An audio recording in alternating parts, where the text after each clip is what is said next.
तो चलिए बच्चों, इस वीडियो को शुरू करते हैं बच्चों। तो चलिए बच्चों, आप सभी को VIQ एजुकेशन परिवार की तरफ से नए साल की हार्दिक शुभकामनाएं, यानी कि नए हैप्पी न्यू ईयर बच्चों।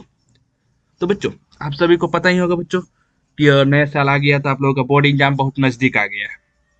तो आपका बोर्ड एग्जाम का समय बहुत अभी है बच्चों, 1 महीना, लेकिन आप लोगों को तैयारी का समय बहुत कम है बच्चों। तो बच्चों, अब ज्यादा इधर उधर की बातें ना करके अब सीधा एग्जाम की तैयारी करिए बच्चों। आप लोग इसे तैयारी के लिए मैं आपके लिए इस वीडियो में लाया हूँ बच्चों बायोलॉजी का ऐसे इंपॉर्टेंट केसेस, माने कि ऑब्जेक्टिव क्वेश्चन गेस करके लाया हूँ बच्चों, जो कि आपको बोर्ड एग्जाम के लिए बहुत महत्वपूर्ण होगा बच्चों। ये याद कर लीजिएगा, तो कुछ न कुछ इसमें से आएगा ही आएगा बच्चों। ऐसा नहीं कि कुछ नहीं आएगा, और याद करके जाइएगा तो आपको बोर्ड एग्जाम में बहुत सहायता मिलेगा बच्चों। तो बच्चों चलिए बच्चों, ज़्यादा देर नहीं करते तो वीडियो स्टार्ट करते हैं बच्चों। अगर आप इस चैनल पर नए हुए तो इस चैनल को लाइक और सब्सक्राइब जरूर कीजिएगा बच्चों, और बेल आइकन भी बजा दीजिएगा, ताकि हम जो भी वीडियो बनाए वो आपको मोबाइल पर नोटिफिकेशन जरूर जाए। तो बच्चों चलिए, पहला प्रश्न क्या बोला है बच्चों? पुष्पी पादपों में लैंगिक जनन में निम्नलिखित में से कौन सा अंग भाग लेते हैं? चलिए बच्चों, आपका ऑब्जेक्टिव क्वेश्चन स्टार्ट हो गया बच्चों। इसका जवाब भी दीजिएगा बच्चों कमेंट में। चलिए बच्चों, इसका क्या जवाब होगा? पुष्पी पादपों में लैंगिक जनन में निम्नलिखित में से कौन सा अंग भाग लेते हैं? फूल, जड़, तना, पत्ती। तो बच्चों, इसका सही आंसर क्या हो जाएगा बच्चों? इसका सही आंसर बच्चों ऑप्शन नंबर ए, फूल। फूल लेते हैं, यानी कि ऑप्शन नंबर ए बिल्कुल राइट आंसर हो जाएगा बच्चों पहला का। दूसरा नंबर प्रश्न बोल रहा है बच्चों, एक प्रारूपी पुष्प में प्रायः कितने प्रकार के पुष्प पत्र होते हैं? एक प्रारूपी पुष्प में प्रायः कितने प्रकार के पुष्प पत्र होते हैं? 4, 2, 3 या फिर 1? तो इसका सही आंसर क्या हो जाएगा बच्चों? 4 होते हैं। कितने? तो 4, यानी कि ऑप्शन ए बिल्कुल राइट आंसर हो जाएगा बच्चों। आप सभी लोग इसका ऑब्जेक्टिव का बच्चों कमेंट में जरूर आंसर दीजिएगा बच्चों, याद होगा तो, नहीं तो आप लोग याद करके रखिएगा बच्चों, आपको बोर्ड एग्जाम में बहुत काम आने वाला है ये सब। और बच्चों, ये तैयारी कीजिएगा बच्चों, आप लोगों के पास समय बहुत कम है। तीसरा नंबर प्रश्न हो रहा है बच्चों, पुष्प कृषि को निम्न में से क्या कहते हैं? पुष्प कृषि को निम्न में से क्या कहते हैं? फ्लोरी फ्लोरी कल्चर, या फिर एपी कल्चर, या फिर पीसी कल्चर, या फिर सेरी कल्चर? तो इसका सही आंसर क्या हो जाएगा बच्चों? पुष्प कृषि, यानी कि फूलों का खेती करने के लिए, फूलों का खेती करने वाला उसे क्या कहते हैं? फूलों की खेती को हम लोग। तो इसका सही आंसर हो जाएगा बच्चों option number A, floriculture. Floriculture कहते हैं, यानी कि ऑप्शन नंबर ए बिल्कुल राइट आंसर हो जाएगा बच्चों तीसरा का। चौथा नंबर प्रश्न है, 100 परागकण बनने के लिए 100 पराग परागण सॉरी बच्चों परागकण बनने के लिए कितने सूत्री विभाजन की आवश्यकता होगी? तो इसका सही आंसर क्या हो जाएगा बच्चों? 100 परागकण बनने के लिए कितने सूत्री विभाजन की आवश्यकता होगी? 100, 50, 25 या फिर 20? इसका सही आंसर है बच्चों ऑप्शन नंबर सी, 25, यानी कि ऑप्शन नंबर सी बिल्कुल राइट आंसर है बच्चों चौथा का। पांचवा नंबर प्रश्न है, मानव मादा में अंडे का निषेचन कहाँ होता है? चलिए बच्चों, आप लोग बताइए कमेंट में, इसका आंसर क्या हो जाएगा? मानव मादा में अंडे का निषेचन कहाँ होता है? अंडाशय में, गर्भाशय में, या फिर योनि मार्ग में, या फिर फलोपियन नलिका में? तो इसका सही आंसर क्या हो जाएगा बच्चों?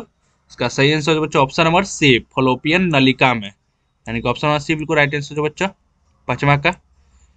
छठा नंबर प्रश्न है, जंतु जो शिशु को जन्म देते हैं कहलाते हैं? चलिए बच्चों, आप लोग बताइए, जो जंतु शिशुओं को जन्म देते हैं वह क्या कहलाते हैं? अंडज, या फिर उभयचर, द्विलिंगी, या फिर जरायुज? इसका सही आंसर क्या हो जाएगा बच्चों? जंतु को शिशुओं को जन्म देते हैं कहलाते हैं, क्या कहलाते हैं? तो वह जरायुज कहलाते हैं। क्या कहलाते हैं? जरायुज, यानी कि ऑप्शन नंबर बी बिल्कुल राइट आंसर हो बच्चों छठा का। सातवां नंबर प्रश्न है बच्चों, जीरोंटोलॉजी जीरोंटोलॉजी में किसका अध्ययन होता है? चलिए बच्चों बताइए, जीरोंटोलॉजी में किसका अध्ययन होता है? पक्षी का, या फिर एंजिंग, या फिर अस्थि, या फिर पृथ्वी का? तो इसका सही आंसर क्या हो जाएगा बच्चों? जीरोंटोलॉजी में किसका अध्ययन होता है? तो वह सिर्फ एनजी का अध्ययन होता है। एनजी का अध्ययन जिरोंटोलॉजी कहलाता है, यानी कि ऑप्शन नंबर सी बिल्कुल राइट आंसर है बच्चों। 7वां का 8वां नंबर प्रश्न है बच्चों, निम्नलिखित में से किसमें बिना निषेचन द्वारा प्रजनन की क्षमता होती है? लेकिन निम्नलिखित में से किसमें बिना निषेचन द्वारा प्रजनन की क्षमता होती है? मकड़ा में, मधुमक्खी में, या फिर गाय, या फिर केचुआ में? तो इसका सही आंसर क्या हो जाएगा बच्चों? निम्नलिखित में से किसमें बिना निषेचन द्वारा प्रजनन की क्षमता होती है? तो इसका सही आंसर है बच्चों ऑप्शन नंबर सी, मधुमक्खी में। मधुमक्खी में होती है, यानी कि ऑप्शन नंबर सी बिल्कुल राइट आंसर हो जाएगा बच्चों। 8वां का 9वां नंबर प्रश्न है बच्चों, प्याज के युग्मक में गुणसूत्र की संख्या होती है? प्याज के युग्मक में गुणसूत्र की संख्या कितनी होती है? 8, 24, 16 या फिर 32? तो इसका सही आंसर क्या हो जाएगा? आप लोग कमेंट में जरूर लिखिएगा बच्चों, और इस चैनल को सब्सक्राइब भी कीजिएगा बच्चों। तो बताइए बच्चों इसका क्या होगा? ऑप्शन नंबर बी बिल्कुल राइट आंसर है बच्चों, 16 गुणसूत्र होते हैं, यानी कि ऑप्शन नंबर बी बिल्कुल राइट आंसर है बच्चों। 9वां का 10वां नंबर प्रश्न है, किसी पुष्प के अंडाशय होते हैं? किसी पुष्प के अंडाशय होते हैं, क्या होते हैं? अगुणित, या फिर त्रिगुणित, या फिर द्विगुणित, या फिर चहुगुणित? तो इसका सही आंसर क्या है बच्चों? किसी पुष्प के अंडाशय होते हैं, क्या होते हैं? तो वो होते हैं द्विगुणित, यानी कि ऑप्शन नंबर बी बिल्कुल राइट आंसर हो जाएगा। 11 नंबर प्रश्न बोल रहा है बच्चों, प्रागनली के बीजांड द्वार से प्रवेश करने को घटना कहलाती है? यानी कि प्रागनली के बीजांड के द्वार से प्रवेश करने को घटना क्या कहलाती होगी? अंडहारी प्रवेश, या फिर संलयन, निभागी प्रवेश, कमलोदंग भेदी प्रवेश? तो इसका सही आंसर क्या हो जाएगा बच्चों? आप लोग कमेंट में जरूर बताइए। अगर आप बच्चों ये सारा वीडियो आपको अच्छा लगे, आपको महत्वपूर्ण लगे, तो इस चैनल को लाइक और सब्सक्राइब जरूर कीजिएगा बच्चों, और बेल आइकन में बजा दीजिएगा। चलिए बच्चों इसका आंसर दीजिए, प्रागनली के बीजांड द्वार से प्रवेश करने को घटना कहलाती है, क्या कहलाती होगी बच्चों? तो इसका सही आंसर हो जाएगा बच्चों ऑप्शन नंबर ए, अंडहारी प्रवेश। अंडहारी प्रवेश कहलाता है, यानी कि ऑप्शन नंबर ए बिल्कुल राइट आंसर हो जाएगा बच्चों। 11 का 12 नंबर प्रश्न है बच्चों, अनावृत बीजियों में द्विनिषेचन की खोज की थी? यानी कि अनावृत बीजियों में द्विनिषेचन की खोज की थी, किसने की थी? अनावृत बीजियों में द्विनिषेचन की खोज किसने की थी? स्टार्स बर्ग ने, या फिर माहेश्वरी ने, या फिर जेसी बोस ने, या फिर नवासचिन ने? तो इसका सही आंसर क्या हो जाएगा बच्चों? तो इसका सही आंसर जो बच्चों ऑप्शन नंबर डी, नवासचिन ने की थी, यानी कि ऑप्शन नंबर डी बिल्कुल राइट आंसर बच्चों। 12 का 13 नंबर प्रश्न बोल रहा है बच्चों, भ्रूणपोष क्या है? भ्रूणपोष क्या है? द्विगुणित, त्रिगुणित, अगुणित, या फिर में से कोई नहीं? तो इसका सही आंसर क्या हो जाएगा बच्चों? भ्रूणपोष क्या है? आपका सही आंसर क्या हो जाएगा बच्चों? भ्रूणपोष क्या है? तो वह त्रिगुणित है। क्या है? त्रिगुणित, यानी कि ऑप्शन नंबर सी बिल्कुल राइट आंसर है बच्चों। 13 का 14 नंबर प्रश्न है बच्चों, केंद्रकीय भ्रूणपोष निम्न में से किस में होता है? केंद्रकीय भ्रूणपोष निम्न में से किस में होता है? आम में, सेव में, पपीता, या फिर नारियल में? तो इसका सही आंसर क्या बच्चों? आप लोग कमेंट में जरूर बताइए कि केंद्रीय भ्रूणपोष निम्न में से किस में होता है? तो वह किस में होता है बच्चों? तो वह नारियल में होता है। किस में? तो नारियल में होता है केंद्रीय भ्रूणपोष। ये आप लोग याद रखिएगा बच्चों, आपको बोर्ड एग्जाम में बहुत काम आएगा ये सारे ऑब्जेक्टिव बच्चों। 15 नंबर प्रश्न क्या बोल रहा है बच्चों, कोशिकीय भ्रूणपोष किस में होता है? कोशिकीय भ्रूणपोष किस में होता है? धतूरा, प्याज, नारियल, या फिर लीची में? तो इसका सही आंसर क्या हो जाएगा बच्चों? कोशिकीय भ्रूणपोष किस में होता है? तो वह धतूरा में होता है। किस में? तो धतूरा में, यानी कि ऑप्शन नंबर ए बिल्कुल राइट आंसर है बच्चा। 15 का 16 नंबर प्रश्न क्या बोल रहा है बच्चों, चींटियों द्वारा परागन को क्या कहते हैं? चींटियों द्वारा परागन को क्या कहते हैं? ऑर्निथोफिली, या फिर मलेकोफिली, या फिर मार्मिकोफिली, या फिर कपरोटीरोफिली? तो इसका सही आंसर क्या है बच्चों? चींटियों द्वारा परागन को क्या कहते हैं? तो मार्मिकोफिली कहते हैं। क्या कहते हैं बच्चों? तो मार्मिकोफिली, यानी कि ऑप्शन नंबर बी बिल्कुल राइट आंसर हो जाएगा बच्चों। 16 का 17 नंबर प्रश्न है बच्चों, सामान्यतः कैप्सेला में भ्रूणपोष होता है। सामान्यतः कैप्सेला में भ्रूणपोष होता है। अगुणित या फिर द्विगुणित होता है, या फिर द्विगुणित, या फिर गुणित। तो इसका सही आंसर क्या है बच्चों? सामान्यतः कैप्सेला में भ्रूणपोष होता है। कैसा होता है? इसका सही आंसर क्या है बच्चों? ऑप्शन नंबर सी, द्विगुणित। यानी कि ऑप्शन नंबर सी बिल्कुल राइट आंसर है बच्चों। बी भी होगा बच्चों, क्योंकि ये भी द्विगुणित ही है। तो ये बी और सी दोनों हो जाएगा। यानी कि ऑप्शन नंबर बी और सी दोनों बिल्कुल राइट आंसर है बच्चों। 17 का 18 नंबर प्रश्न है बच्चों। इनमें से कौन सा नाइट्रोजन्स बेस डीएनए में नहीं होता है? इनमें से कौन सा नाइट्रोजन्स बेस डीएनए में नहीं होता है? थाइमीन, गुआनिन, या फिर यूरासिल, या फिर साइटोसिन। इसका सही आंसर क्या हो जाएगा बच्चों? आप लोग कमेंट में जरूर बताइए। इसका सही आंसर हो जाएगा बच्चों option number B, uracil. Uracil nitrogen base DNA में नहीं होता है। यानी कि ऑप्शन नंबर बी बिल्कुल राइट आंसर हो जाएगा बच्चों। 18 का 19 नंबर प्रश्न है बच्चों। इनमें से कौन सा नेत्रजनीय बेस आरएनए में नहीं होता है? 18 नंबर प्रश्न है बच्चों कि इनमें से कौन सा नाइट्रोजन बेस डी सॉरी बच्चों, सॉरी 19 नंबर प्रश्न क्या बोल रहा था बच्चों? इनमें से कौन सा नेत्रजनीय बेस आरएनए में नहीं होता है? Thymine, guanine, cytosine, adenine. इसका सही आंसर क्या हो जाए बच्चों? नेत्रजनीय बेस आरएनए में नहीं होता है। इनमें से कौन सा?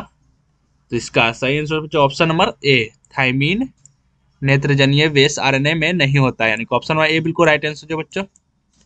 19 का 20 नंबर प्रश्न है बच्चों। एक जोन का जोड़ा, सॉरी बच्चों, एक जीन का जोड़ा दूसरे जीन के जोड़े के प्रभाव को रोकता है, जिसे कहते हैं।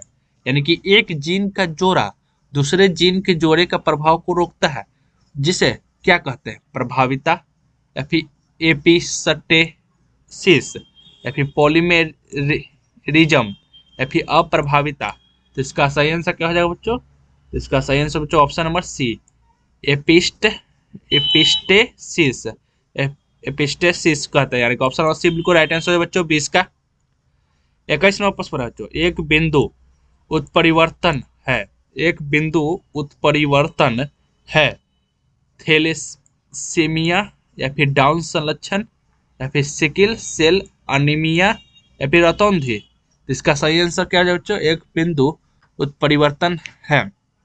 तो इसका सही आंसर बच्चों option number B, sickle cell anaemia. यानी कि ऑप्शन नंबर बी बिल्कुल राइट आंसर है बच्चों। 21 का चलिए बच्चों, आप लोगों को बता दें कि जरूर वीडियो का क्वालिटी कुछ धुंधला आ रहा होगा, कुछ कैमरे की थी के कारण आ रहा है बच्चों। कोई दिक्कत नहीं है आप लोगों को। 22 नंबर प्रश्न क्या बोल रहा है बच्चों? आप लोग सिर्फ सुनिए और समझिए। 22 नंबर प्रश्न क्या बोल रहा है बच्चों? मेंडल का द्वितीय नियम है, मेंडल का द्वितीय नियम है, क्या है? पृथक्करण का नियम, अप्रभाविता का नियम, या फिर बहुजीवी वंशागति का नियम, स्वतंत्र अपवाह्यवहन का नियम। तो इसका सही आंसर क्या है बच्चों? मेंडल का द्वितीय नियम है किस पर है? तो इसका सही आंसर बच्चों ऑप्शन नंबर डी, स्वतंत्र अपवाह्यवहन का नियम है। यानी कि ऑप्शन नंबर डी बिल्कुल राइट आंसर है बच्चों। 22 का 23 नंबर प्रश्न पर बच्चों। इनमें से कौन क्लेयोटोरिस का समजात अंग है? इनमें से कौन क्लेयोरो सॉरी बच्चों क्लेयोटोरिस का समजात अंग है? योनि, ए और बी दोनों, लिंग, इनमें से कोई नहीं। तो इसका सही आंसर क्या है बच्चों? 23 का सही आंसर हो बच्चों ऑप्शन नंबर बी, लिंग। लिंग होगा। यानी कि ऑप्शन नंबर बी बिल्कुल राइट आंसर हो बच्चों। 23 का 24 नंबर प्रश्न बच्चों। एक लक्षण के आसमान जीन्स वाला कहलाता है। एक लक्षण के असमान जीन्स वाला कहलाता है, क्या कहलाता है? समजात कहलाता है, विषमजात कहलाता है, ए और बी दोनों, फिर में से कोई नहीं। तो एक लक्षण के समान सॉरी बच्चों असमान जीन्स वाला क्या कहलाता है? क्या कहलाता है बच्चों वो? तो विषमजात कहलाता है। यानी कि ऑप्शन नंबर बी बिल्कुल राइट आंसर है बच्चों। 24 का 25 नंबर प्रश्न पर बच्चों, एक गुणसूत्र का अत्यंत समीप स्थित जीन्स प्रदर्शित करते हैं। एक गुणसूत्र का अत्यंत समीप स्थित जीन्स प्रदर्शित करते हैं। जीन विनिमय नहीं, या फिर उच्च जीन विनिमय, या फिर मुश्किल से कोई विनिमय, या फिर केवल द्वि विनिमय। तो इसका सही आंसर क्या हो जाएगा बच्चों? 25 का ऑप्शन ए बिल्कुल राइट आंसर हो जाएगा बच्चों, जीन विनिमय नहीं, यानी कि ऑप्शन ए बिल्कुल राइट आंसर हो जाएगा बच्चों 25 का। 26 नंबर प्रश्न पर है बच्चों, दो समान युग्म विकल्पी वाला एक वैशिष्ट वेस्ट है। सॉरी बच्चों, 26 नंबर प्रश्न क्या पड़ा बच्चों? दो समान युग्म विकल्पी वाला एक वैशिष्ट है। संकर समयुग्मी जी, या फिर प्रभावी, या फिर विषम युग्म जी। तो इसका सही आंसर क्या हो जाएगा बच्चों? इसका सही आंसर बच्चों ऑप्शन नंबर सी, सम युग्म जी, यानी कि ऑप्शन नंबर सी बिल्कुल राइट आंसर है बच्चों 26 का। 27 नंबर प्रश्न पर बच्चों, जीवन की रासायनिक उत्पत्ति का सिद्धांत किसके द्वारा बतलाया गया है? जीवन की रासायनिक उत्पत्ति का सिद्धांत किसके द्वारा बतलाया गया है? मिलर एवं फॉक्स के द्वारा, या फिर मिलर एवं वाटसन के द्वारा, या फिर ओपेरिन एवं हेल्डेन के द्वारा, या फिर वाटसन और मेलविन के द्वारा। तो इसका सही आंसर क्या हो जाएगा बच्चों?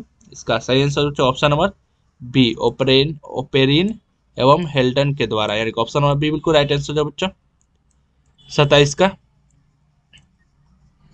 28 नंबर प्रश्न है बच्चों, विकास का विलुप्त कड़ी है। विकास का विलुप्त कड़ी क्या है? फेरिटीमा, या फिर लिसुलस, या फिर पेरिपेटस, या फिर आर्कियोपटेरिक्स। तो इसका सही आंसर क्या हो जाएगा बच्चों? 28 का ऑप्शन नंबर डी बिल्कुल राइट आंसर है बच्चों 28 का ऑप्शन नंबर डी। 29 नंबर प्रश्न है बच्चों, जाति की जैविक अवधारणा मुख्यतः आधारित है।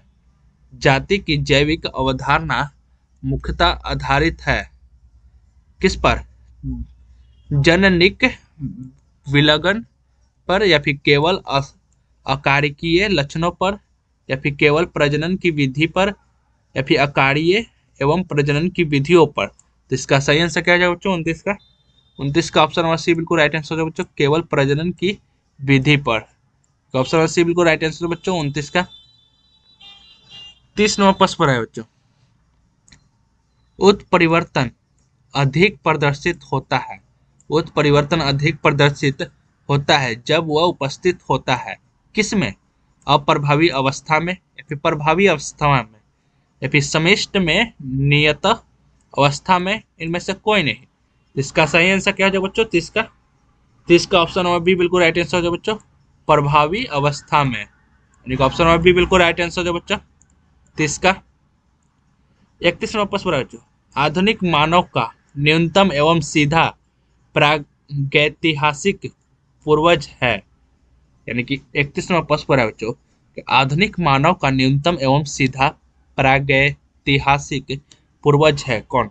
क्रोमैग्नान, या फिर प्री निएंडरथल, या फिर निएंडरथल, या फिर इनमें से कोई नहीं। तो इसका सही आंसर क्या है बच्चों?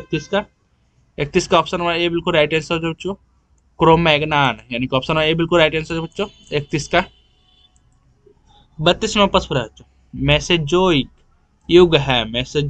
युग है किसका?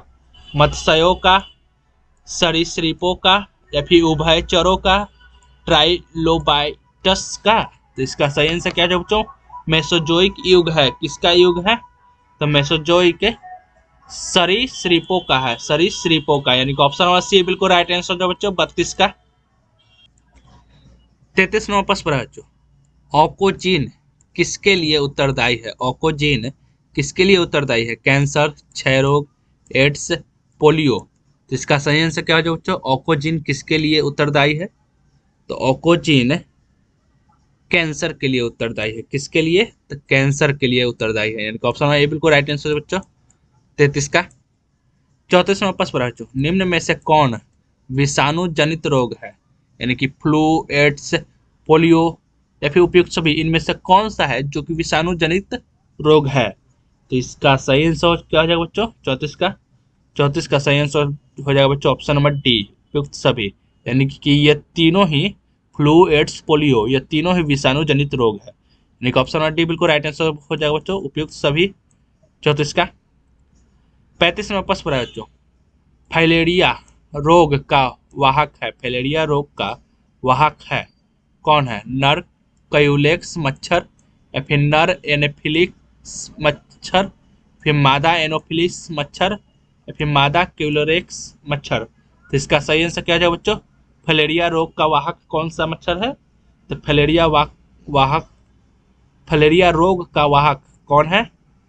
तो ऑप्शन नंबर सी बिल्कुल राइट आंसर बच्चों, मादा फिलोरेक्स मच्छर है जो कि फाइलेरिया रोग का वाहक है। यानी कि ऑप्शन नंबर सी बिल्कुल राइट आंसर है बच्चों 35 का।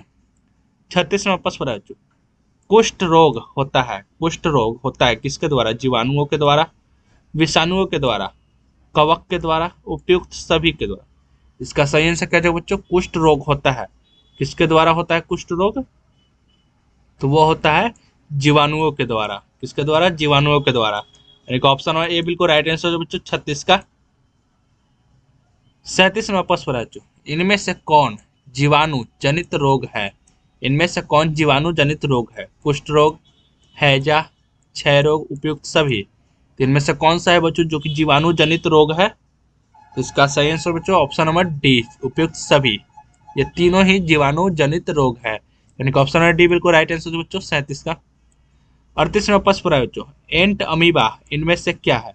जीवाणु है, प्रोटोजोआ है, शैवाल है, कवक है। तो इसका सही आंसर क्या है बच्चों? आंसर पता होगा तो बच्चों कमेंट में जरूर बताइएगा, या पूरा पूरा ऑब्जेक्टिव आप लोग याद रखिएगा बच्चों। एंट अमीबा इनमें से क्या है? तो बताइए बच्चों आप लोग क्या है एंट अमीबा? तो वो एक प्रोटोजोआ है। यानी कि ऑप्शन नंबर सी बिल्कुल राइट आंसर बच्चों 38 का। 39 नंबर प्रश्न है बच्चों, वाहित मल मल जल के प्राथमिक उपचार में किन क्रियाओं का उपयोग होता है? यानी कि वाहित मल जल के प्राथमिक उपचार में किन क्रियाओं का उपयोग होता है? प्लवन, निष्पंदन, या फिर छानन, इनमें से सभी। तो इसका सही आंसर क्या है बच्चों? 39 का सही आंसर बच्चों ऑप्शन नंबर डी, इनमें सभी। यानी कि ऑप्शन नंबर डी बिल्कुल राइट आंसर है बच्चों 39 का। 40 नंबर प्रश्न है बच्चों, वाहित मल जल के द्वितीयक उपचार में मुख्यतः किसकी आवश्यकता होती है? ईस्ट की, जीवाणु की, विषाणु की, कवक की।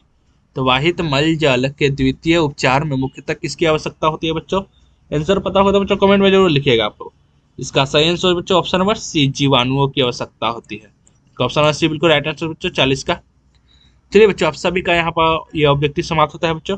अगर आप इस चैनल पर नए होंगे तो इस चैनल को लाइक और सब्सक्राइब जरूर कर दीजिएगा बच्चों, और बेल आइकन पर बजा दीजिएगा ताकि हम जो भी वीडियो बनाए वो आपको मोबाइल पर नोटिफिकेशन जरूर जाए।